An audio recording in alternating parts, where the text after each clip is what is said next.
Hello everyone. I'm going to talk about the labor force in Rwanda. The labor force refers to the entire partition of the population of a certain country who are able to work in the collective view. The labor force is part of what we call the working age population. This is the number of people who have the required age to be employed. Did you know that 16 is the minimum working age in our country?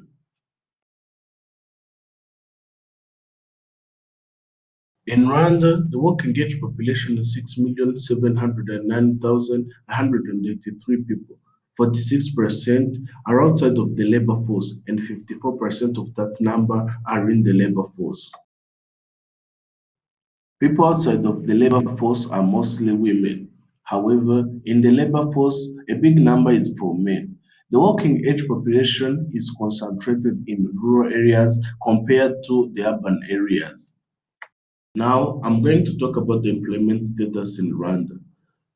To know the employment status of a certain country, we use what we call the unemployment rate. This is the number of people who are unemployed in a certain country over the labor force. The unemployment rate in Rwanda is 16.7.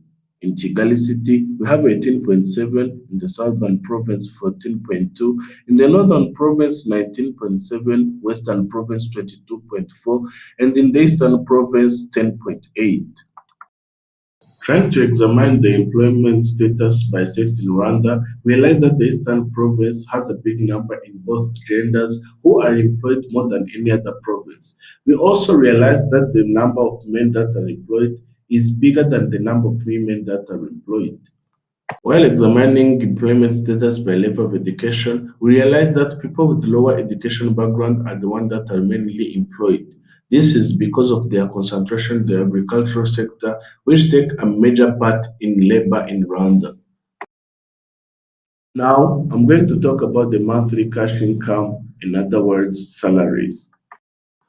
The average monthly income in Rwanda varies by occupation and by sex. For example, for managers, men average 439,000 Rwandan francs and female average 394 Rwandan francs.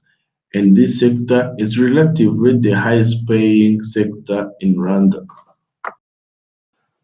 The lowest paying sector in Rwanda remained the one of elementary work. It averaged around 24,000 Rwandan francs. Lastly, I'm going to talk about the working children. In Rwanda, 9.3 out of 100 children between the age of 5 and 17 is working. Notice, it is illegal to employ a child under 18 years old in an industry such as mining and construction. I end this project thanking the National Institute of Statistics of Rwanda for this opportunity they gave us to work on this project. Thank you so much. It was AKep4Stats. Created using Powtoon.